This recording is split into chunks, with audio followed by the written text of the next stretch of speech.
What's up, Ram fans? I'm Mike Walsh, and happy to welcome you back to CTV Sports. Even after just a week, it's good to be back, Mike. And if you're new here, I'm Leah Cackowski. Here's what we got on tap for you tonight.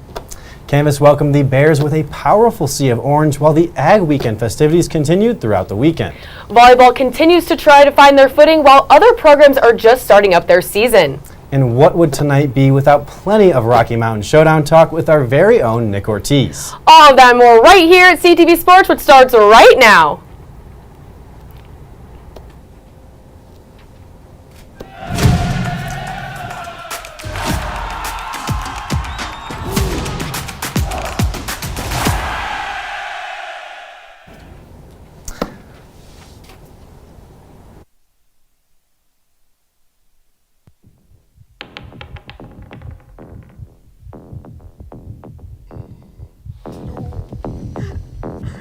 After 2 years? You gotta be kidding me! Okay, no. Robbie. Seriously, do you have anything you can use against the dragon? I can do fireball. That'll do a lot of damage. Yeah, to all of us. Well, I We're in a 4-foot roof. I'm sorry. What else do you want me to do? I can Okay. Hold on. All right. Wizard, what do you do?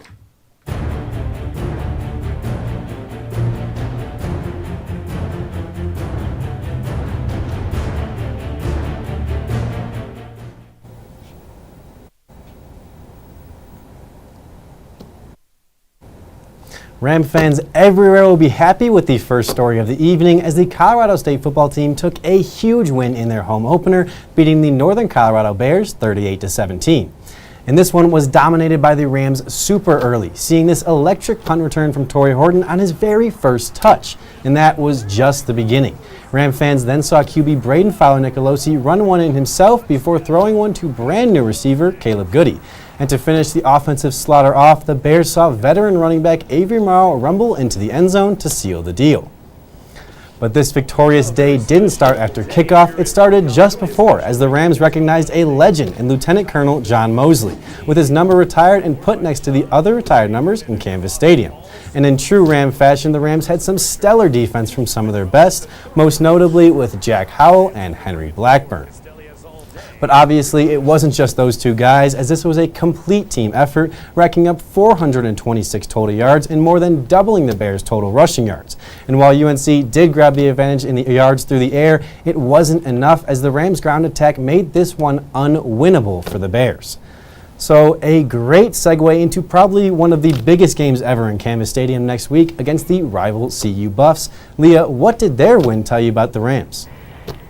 Well, Mike, obviously having football back in Canvas Stadium is just so exciting. Right. I think that really kind of just made a lot of people forget about what happened last weekend. It was against a number 2 team. Now they're number 2. We exactly. can forget about that game. That game is gone. And, you know, again, like you said, third sellout record at Canvas Stadium. That's great to see. I can't wait to see how packed it's going to be. I think we're seeing the biggest crowd we've ever seen in Canvas Stadium this I year. agree. I think maybe even in just Fort Collins maybe history. Just CSU history, I think easily, yeah, because I think Canvas is probably the biggest. Yep, so. I think in my opinion the score was a little bit closer than I imagined for the team who hasn't won for sure in 2 years, but we still won. Yeah. We still got to win. I'm a little upset that we let up more points than Incarnate Ward did to this Northern I Colorado agree. team. It's a little disappointing. A little bit. But the 38 points is nice. Yeah, of course. And just to get the momentum going. Right. You know, seeing new faces, like you mentioned, is always great. And you're playing this week, you're going up against kind of, you know, not the best defense, but a really good offense. So I think we really need that offensive power this week. So. I couldn't agree with you more. And, you know, now, Mike, now that we talked about CSU's last game, Go ahead, talk about CSU. we got to switch it over to Boulder's last game as well. It was a tough one against their rival at the Nebraska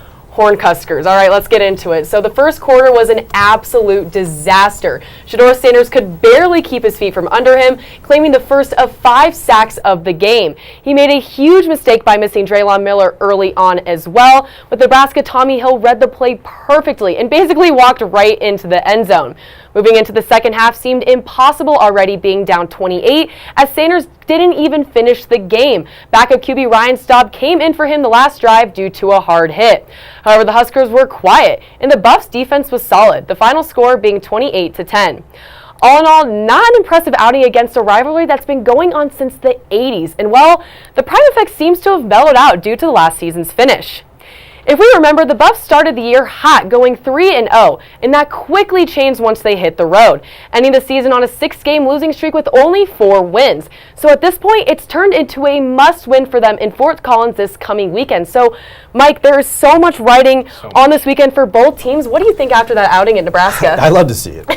First of all, I'll just say that. I love to see CU get beat down. And they were getting beat down worse than before. 28-10 doesn't seem, I mean, it's still bad. Right. But the 10 points help. They were being shut out at one point. Completely. And that felt fantastic. I love seeing that. Even for Nebraska not to score at all in the second half was a little shocking to me, and especially how CU played a team the weekend before that was not that great. NDSU is not on their level of team, but they played to that level. They did, and everyone was going crazy for it. I think we can see that same thing this weekend with both teams playing at each other's level. I mean, this game from Nebraska encouraged me so much. I know, me too. For the Rams' chance, because Nebraska's a good team. They're very good. So if CU went there and they beat them at Nebraska, I would be terrified of this game. I would be too, especially because their rivalry goes so deep as well. I mean, some could even argue, not maybe as much as the Rocky Mountain Showdown, but especially for their own conference. They played like more recently. Yes. So I feel like people now at the school now, they kind of feel like CU is that rivalry. Yeah, I think so too, and it's just, all right. Yeah, losing that rival game and then having to come to Fort Collins back-to-back weekends. That is a super hard And task. they don't get to be at home,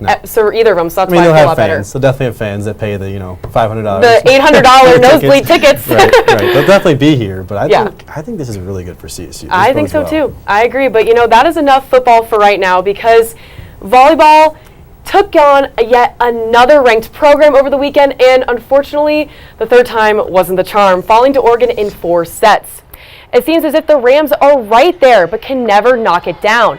This extended their winning drought to 4 straight losses to start out the season. However, the Green and Gold showed much better passing and rallying than previous games, with Emery Herman being the main contributor, tallying up 41 assists. CSU showed some promise in the second set, taking it 25-21, but couldn't follow through, going down 25-23 in the third and fourth. When looking at the box score, the Rams were right there. Oregon is a top team for a reason, but CSU hung up there right with them. Again, not much has changed on the Rams roster, and they faced competition like this before. So what seems to be the problem? Well, Coach Cohan had an answer for CSU athletics.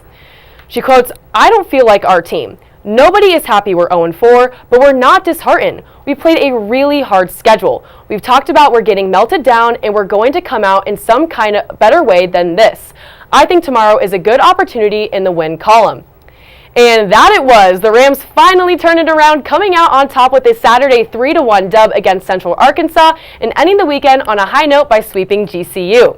The notable faces of the weekend were none other than senior Malaya Jones, graduate student Kennedy Stanford, and freshman Maria Brunn with her first start of the year. Jones tallied 26 kills against Central Arkansas, and Stanford recorded a season high of 12 versus GCU. The Rams take a trip to the Midwest this weekend to face DePaul in Chicago on Thursday, then have a quick turnaround Friday against the Fighting Irish at Notre Dame.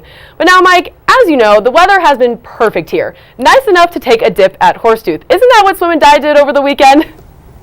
That is exactly right, Leah. Women's Swim and Dive took the quick trip up to the local swimming hole at Horsetooth Reservoir, and if the sheer fact that the girls had to get up at 7 a.m. wasn't enough, the 73-degree weather was definitely enough to wake them up, and wake them up it did, especially with some of the newcomers, with first place taken by none other than freshman Addison Wickland.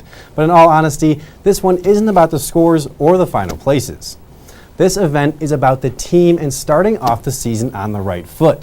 The whole team shows up, even the divers who obviously can't get much real practice in, but they contribute by bringing the energy and apparently bringing donuts. So everyone is having a good time, and some of them are getting a pretty solid workout. But in any case, the Rams look ready to start another season, and hopefully they can get back to those undefeated ways that we saw prior to this past season. But Leah, I heard another team started their season this weekend. What's up with golf? Well, Mike, the Rams traveled to Grand Haven, Michigan to compete in the Fields of Honor Collegiate, competing in the 3-day tournament hosted by Michigan State. Here's the results from day 1. The Wildcats are in the lead with a +2 overall finish, and Texas right behind them at over 3. Colorado State is in 6th place, sitting above 15 strokes, closely behind Baylor, who had +13 strokes. And well, the Green and Gold just finished up play today, and so let's see how it shook out. So we have Florida State at first place, jumping the lead up to +9 strokes overall. Arizona moving down to second place. Third place, Ohio State. And I wish I could say that CSU was a little bit closer, but they dropped 7 ranks down to 13th place with a plus 43 total overall. There really isn't much to talk about the players because nobody talked or finished in the top 30, but regardless, the tournament does wrap up tomorrow evening, and then the Rams have just over a week to prep for the annual Ram Classic here in Fort Collins. But now, let's send it over to our very own Nick Ortiz with some more football highlights. Nick? What's going on, Rams? In case you don't remember me, I'm Nick Ortiz, and I'm happy to say that between a great win for the Rams on Saturday and, well, 7 hours of commercial-free football on Sunday, we got some pretty exciting plays throughout the weekend, and I'm here to give you my 3 favorite.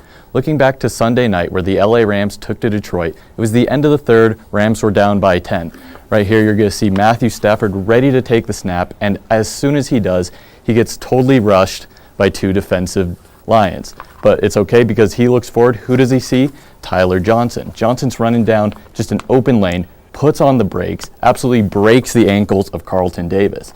But if you look behind Davis, you'll notice Brian Branch, who's wishing he hit those forearm workouts a little harder because he had a fistful of jersey of Davis's jersey, but he wasn't able to bring him down. Davis gets the first down, hits the brakes again, causes these 2 dudes to collide, but keeps going. Hits the 50, hits the 40, stiffs armed this guy who's probably double his size until he is taken down by Malcolm Rodriguez.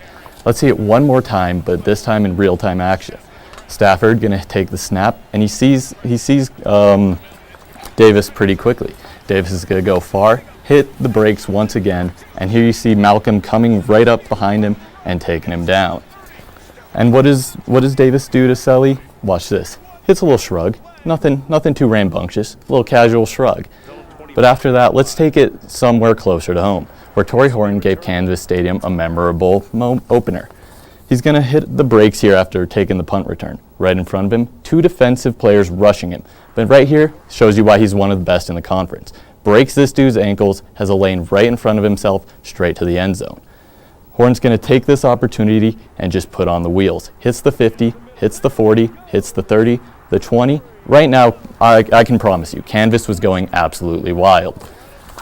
Hits a little Sully, and right there, you can see how excited Canvas was, and I can promise you, guys, trust me, it was loud. I mean, look at this. This guy's so fast, defenders can't even get a hand on him before he reaches the end zone. Like, are you kidding me? All right. Lastly, though, nothing makes me happier in this world than seeing Shedeur Sanders throw a pick 6. You just saw it right there, but if we take a closer look, before we take a closer look, nothing's better than seeing him deflated. But now we can take the closer look. You'll see wide receiver Draylon Miller stop right here, but way too early. Shedeur throws it way too late. Tommy Hill's going to take the opportunity, snag that right out of the air, maybe 4 steps right into the end zone. I mean, the guy didn't even have to try. All right, well, I'd love to keep watching Boulder screw up. It seems we have some more pick'ems for you. Mike? Thanks, Nick. I'm so glad you're able to join us for Pick'ems once again. The NCAA is headed into Week 3 as the NFL is headed into Week 2. Matchup number 1 of the week that we'll be talking about is the Bucks versus the Lions. Leah, I'll let you start. I'm going to go with the Lions here. Okay. They are 6-point favorites, Yep, and for sure. my last memory is they beat the Bucks just last year, NFC Championship. So I'm going with the Lions I here. get that. They're in Detroit. Mike, what are your thoughts? I get that, but I think I'm kind of going for the revenge win here. Okay. So they're taking that loss in the championship, and they're coming back this season. Pretty much the same roster, just everyone's had a full season to kind of work together, get going, Right. the coaching staff and all that. Baker looked amazing this Yeah, week. he did. I mean, 4 touchdowns. They just destroyed the Commanders, made them not even look like a football team, which, I mean, with their name, I don't even know I what was they going to are. say, Right. But, I mean, I think this is, I don't know. I think this is all the way Bucks, but I like the Lions pick. I'm not mad at it. Nick, what do you think? Yeah. Well, I let's hear mean, it. you know, as per usual, Mike, it doesn't seem you really know what you're talking Oh, about man. because if go. you look at the Bucks' receiving depth, even their rushing depth, you can't tell me that it's going to beat the Lions. If you were actually Can you going to please look at me, explain to me the receiver depth you're talking I'm about? gonna Yes, because please. no way Mike Evans and Chris Goodwin are going to take down. They don't even compare to Laporta, to St. Brown. I mean, it's not even a competition. So that's why I'm going off. I think this receiving depth on the Lions is going to take them real far. I don't think the Bucs stand a chance. Baker Mayfield is, I mean, he just did his one-game wonder for Wow. the season. So, you know, I kind of have to disagree a little bit with the one-game wonder. He did take the team to the playoffs last Well, year, putting up pretty solid numbers. I just don't know I if wanna he's going just- to do it again. You know, man. I think Chris Godwin and Mike Evans have been one of the top receiving duos for a long time now. Yeah. So I'm kind of good with my pick there. I do like the receiving depth on the Bucks a little more. I do have St. Brown on my fantasy team, so let's go, So Nick. it's a win-win for me, really. But guys, we have another Yeah, game of the let's go to week that we need to talk another about. one. It is the game of the week The for game us of the here week. at CTV, and that is, of course, the Rocky Mountain Showdown with CU visiting a jam-packed Canvas Stadium. Nick, Let's go with Nick first. we're going to go with Nick first let's on go this with Nick one, first just for because sure. I want to hear him out. All right, guys. Well, you kind of got to hear me out here. So the first thing I look at the Rams roster, right? Torrey Horton might not even be there. I thought that he's good to play. Listen, I haven't Norvell heard said anything about probable. that. Probable. Probable So, is better than nothing.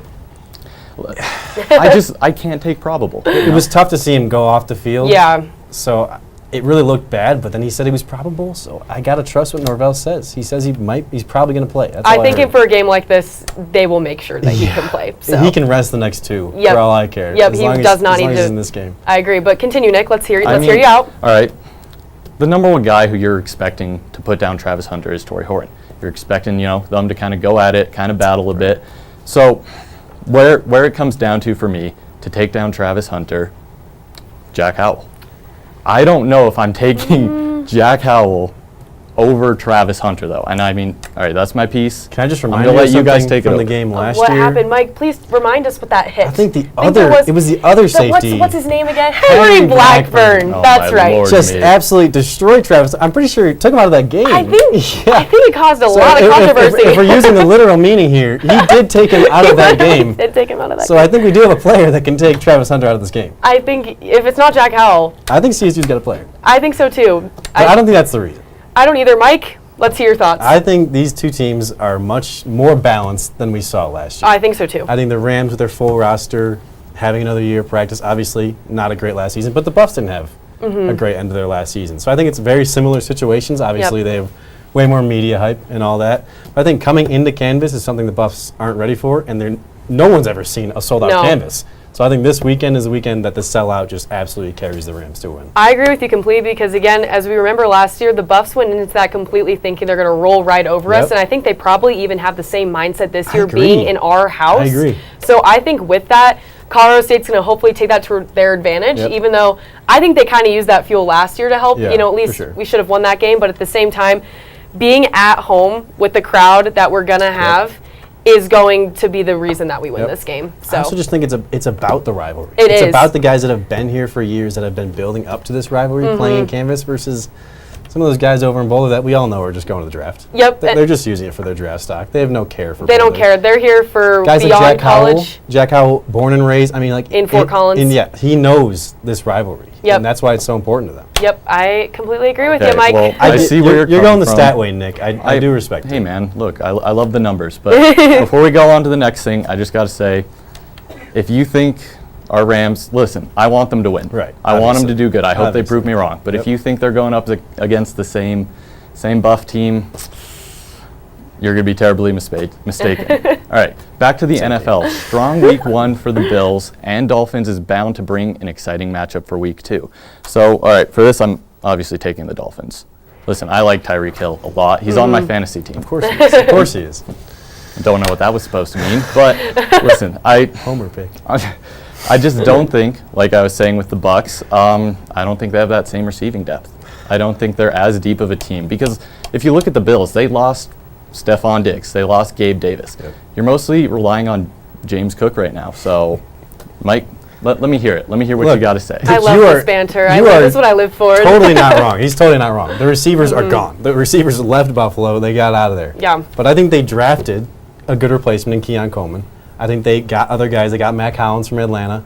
They got quality guys. I know they don't have the stars that Nick's talking about. I think Stephon Diggs is a star. Gabe Davis had his star moments. The Bills definitely don't have those guys anymore. But they still have the most important piece, which is Josh Allen.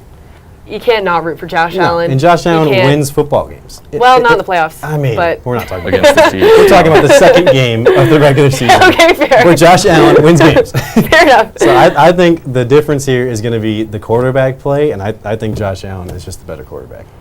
Nick, we are on a roll today for agreeing with all each right. other because I'm also Because we going to make go. the right picks. Yes, we're So, going to go with here the we go. Dolphins here today. And honestly, I like Tua a lot. I like him as a quarterback. And also, there's kind of been some things going on the Dolphins side of things with Tyreek Hill behind the scenes of football right now, so I think that's just going to give them more fuel to really want to go and win a game, especially just for their players.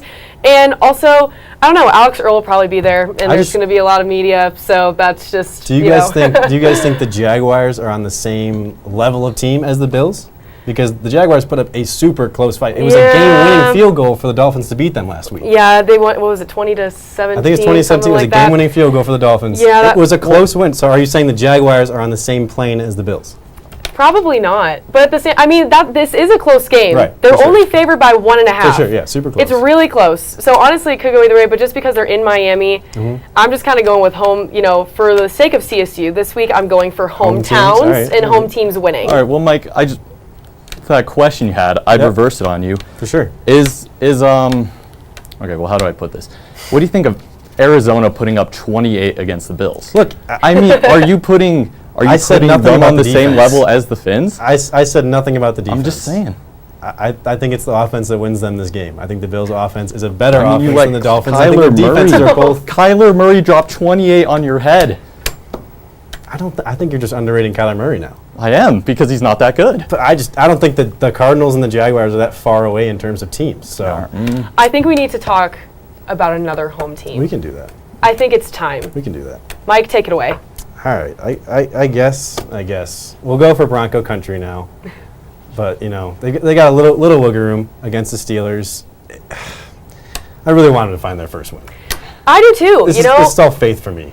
I think as I try to root for the Broncos. I really, really do. And if the fact that Bo Nix gets to experience his very first home game with the Bronco uniform on, I think that's going to be a really cool moment. And I just, I'm taking the Broncos in this one too. I want them to win. I want Nick. Let's I hear don't it. think the Steelers are great. I don't think so either. I don't know. Well, I mean, so just like Rocky Mountain Showdown, I'm hoping they prove me wrong. Okay. But, dude, after what I saw on Sunday, I mean, that was just your average, 3 and out. You know the Broncos. That's what they've been doing. That's all they do, 3 and out. Bo Nix, listen, he's developing. I understand that. I'm going to be patient. But if we're talking immediately, if we're talking right now, Justin Fields is – do you know if Justin Fields is starting? Are we sure who's starting We that have one been yet? told from the head coach of the Steelers that Justin Fields is going to play as of now. Okay. There could be some, developments later in the week. But again, they're two mediocre quarterbacks. I mean, between yeah, him they're and both Russell not Wilson, great, but so. if I had to go between Justin Fields, Bo Nix, I'd Bo take Nix? Justin Fields. He's essentially a running back, so I get that. I that's do my get that. take.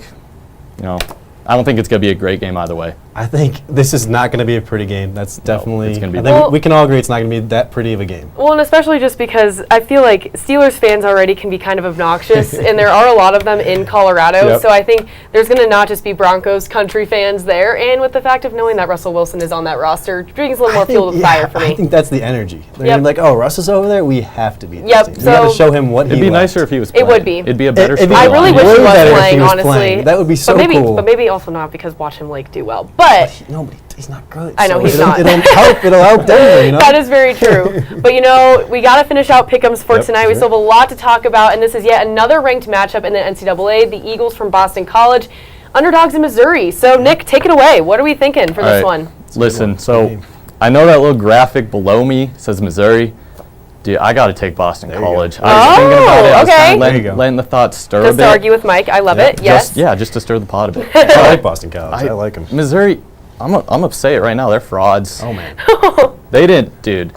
Have you Zoo's not going to be happy with you. to Murray State? They won 51-0. To Buffalo, they won 38-0. Oh, that's really good. Who are those guys? No one. I could give you a map. You probably couldn't point it Look, out. I get what you're saying, Nick, but that's the first SEC team in years to win their first 2 games as a blowout. And no points. I know they're bad Nothing. teams. All these SEC teams are playing bad teams these first 2 It's weeks. hard to do. And they did it. And they're scoring a lot of points and shutting them out. 2 in a row too. I do love Boston College, and they had a huge win against Florida Florida, State. yeah. But to me, Florida State's not that great of a team. Right. So I don't think that was that big of a win. So that's why I'm going with Mizzou here. I don't think it'll be particularly close. I think it's Mizzou. They're in Missouri. I don't think it's close, Yep. and that's. Shout out Thomas Castellanos, though, the Boston College quarterback. He is very good, Great 340 player. yards Yep. already this season. So. All right, we got to stop the pick'ems. But don't go anywhere just yet, Ram fans. When we come back, we will give you our best bets on the showdown. Living with someone you don't know on the other side of the wall is hard, especially if you don't know how to be a good roommate. The first thing that you'll want to do to be a good roommate is make sure that you always stay quiet.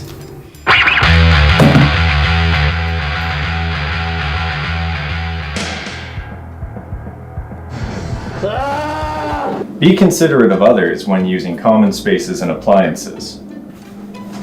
Hey buddy, what you doing? I'm just gonna need like 40 minutes.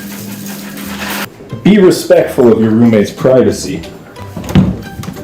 Ugh, my bad. Finally, make sure that you clean up after yourself. Oh, a fresh toothbrush.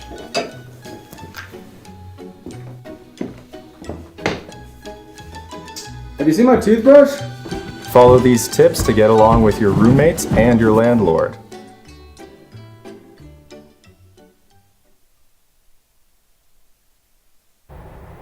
Welcome back from the break, Rams, into a new segment we like to call our best bets, where we will look at expert predictions on upcoming games and see if we think the spread is fair or if it might be in for an underdog upset. And today we thought, what better way to kick it off with, of course, the Rocky Mountain Showdown. Now, before we get into it, let's look at the history of this matchup. There is a lot going on to what is known in this matchup. The first meeting was back in 1893. Wow. There's been 92 games played. CSU has only won 22 of them, with CU winning 67. CU is on a 6-game winning streak, and they've played in Boulder 45 times.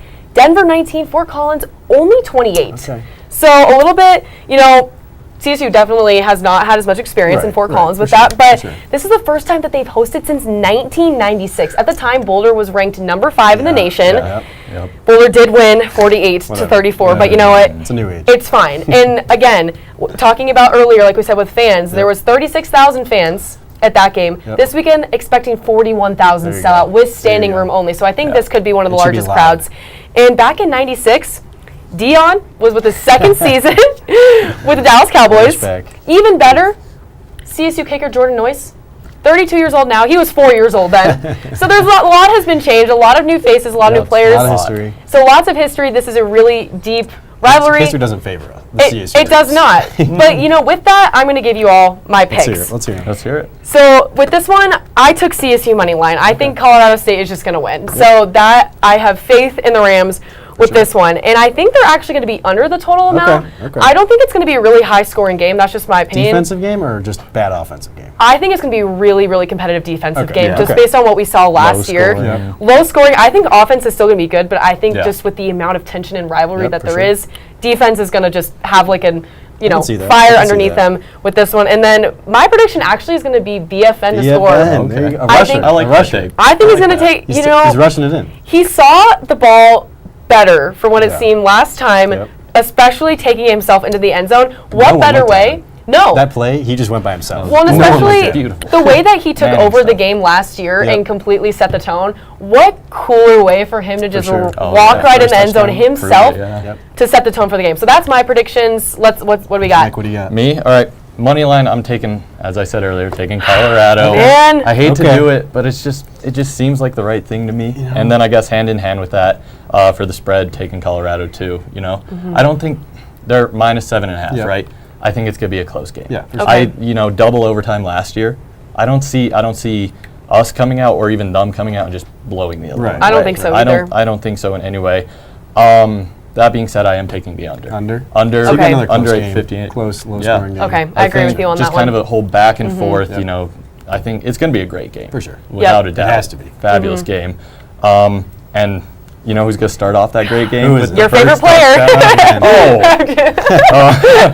Going to be Travis Hunter with the first touchdown of the game. It's just, I think it's a safe pick. Is it a catch, a run? It's a catch. Catch. Usually, I think when you're betting, pick six, maybe.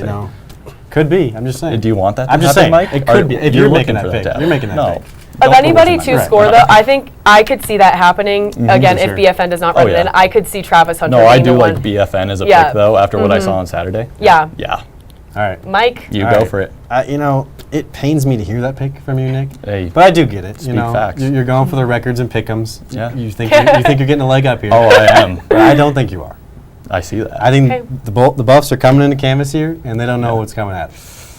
I think CSU is. I don't think I we think do it's going to either. be the opposite of what you guys are saying. I think it's going to be an offensive game. Okay. Not Okay. to discredit either team's defense, but they're not fantastic. So I think I'm going to go with the over here. I think each team's probably scoring that 25 to 30 plus range. Okay. So I think it's another one like last year. Yeah. Where it's going to be a high scoring game. Yeah. People are just scoring. But I think the first score is going to Justin Marshall. I think it's going to be a grind of a drive. Okay. 70 Alright. yards down the field. It's going to be like a 1 yard rush, but I think it's Marshall taking it in. And Canvas goes crazy. Canvas goes Insane. crazy. They go That sets the wild. tone for the rest of the game. Right. I think Canvas, it's got to be Rocky. It's got to It's be gonna be Rocky. so I think fun. it's really gonna be so crucial fun. for CSU to score first. Yep, definitely. Just because that really is like, all right, you're in our house. Yep. And that's what happened last year. I We know. got out to that big lead first, yeah. and they had to kind of claw back. Yep. You take 8 penalties, so you're gonna give up some points there. Yeah. Either way, I think that could be so interesting for all three. I hope one of us is at least right. That would be One of these awesome. touchdowns Probably scores, me, right? honestly. Don't give me that don't even know what to sidelight. say. Can't believe on. it. Can't believe you go to CSU and you're just going straight up against it. I'm In- hoping they in prove the me biggest wrong. I game. said it. I get it. I like you. I trust like you me. trying to save the Pickens record. I totally respect it. Hey, you're gonna. It's usually Mike's way. I'll be up wrap here, it you'll be up. down there. Ram fans, that's all we've got for you tonight. If you weren't able to snag a ticket, make sure to tune into the Rocky Mountain Showdown this weekend. Please stay safe and enjoy the rest of your night.